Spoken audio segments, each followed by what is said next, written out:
Today I've taken Marlowe to a local forest near Agnac. Partly, I must admit, because I didn't have much petrol in the car, but also because I was thinking of D.H. Lawrence and a text he wrote about trees and tree worship.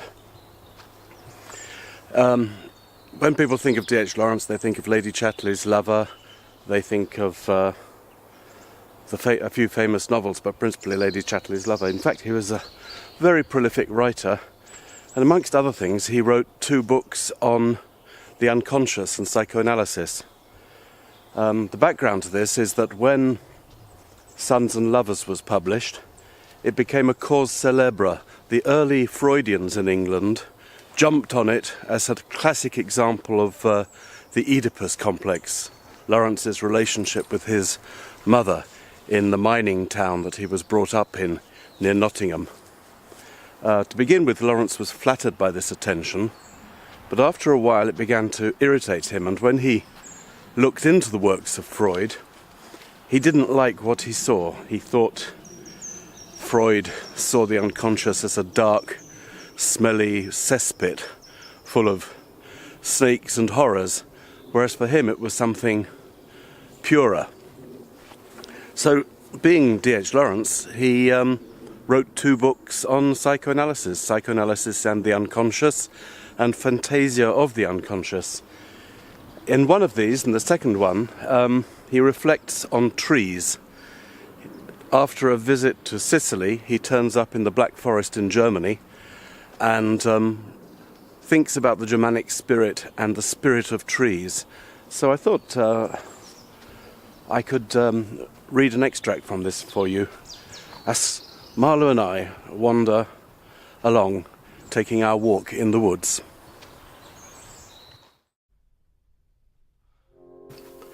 An extract from D.H. Lawrence's Fantasia of the Unconscious. Suppose you want to look a tree in the face. You can't. It hasn't got a face. You look at the strong body of a trunk. You look above you into the matted body hair of twigs and boughs. You see the soft green tips. But there are no eyes to look into. You can't meet its gaze. You keep on looking at it in part and parcel. It's no good looking at a tree to know it. The only thing is to sit among the roots and nestle against its strong trunk and not bother. I come so well to understand tree worship. All the old Aryans worshipped the tree. My ancestors, the tree of life, the tree of knowledge. Well, one is bound to sprout out some time or other, chip off the old Aryan block. I can so well understand tree worship and fear the deepest motive. Naturally, this marvellous vast individual without a face, without lips or eyes or heart. This towering creature that never had a face. Here am I between his toes, like a pea-bug, and him noiselessly overreaching me, and I feel his great blood jet surging, and he has no eyes.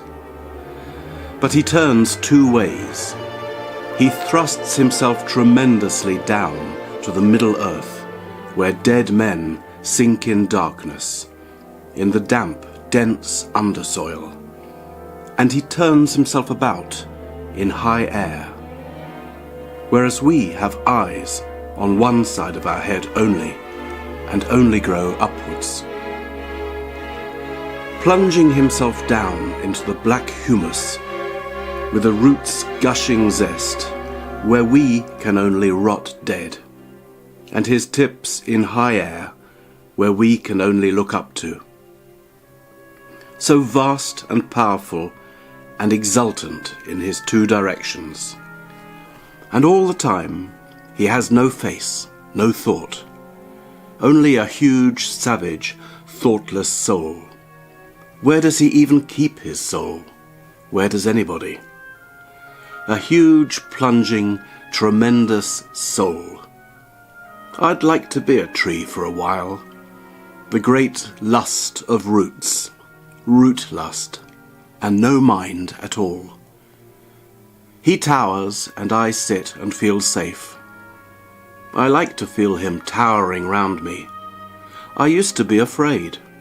I used to fear their lust, their rushing black lust. But now I like it. I worship it. I always felt them huge primeval enemies, but now they are my only shelter and strength.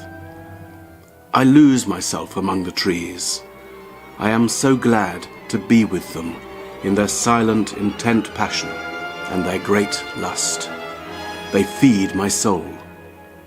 But I can understand that Jesus was crucified on a tree. Their rudimentariness cannot know why we care for the things we care for. They have no faces, no minds and bowels, only deep, lustful roots, stretching in earth, and vast, lissom life in air, and primeval individuality. You can sacrifice the whole of your spirituality on their altar still. You can nail your skull on their limbs. They have no skulls, no minds nor faces. They can't make eyes of love at you. Their vast life dispenses with all this, but they will live you down.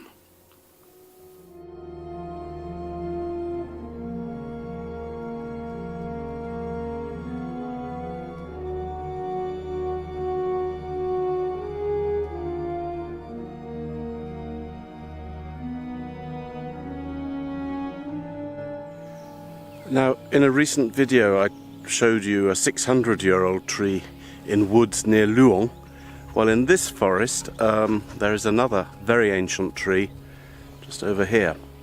The first time I came here there were like offerings placed on the big rock at the foot of the tree. By offerings I mean nuts, bits of cake, little bits of chocolate even. It was not the remains of a picnic, and it was not there to feed the squirrels. It was some kind of Druidic routine for modern days.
Well, we're back at the car, and it's time to put some liquid remains of primeval forests and creatures into the tank.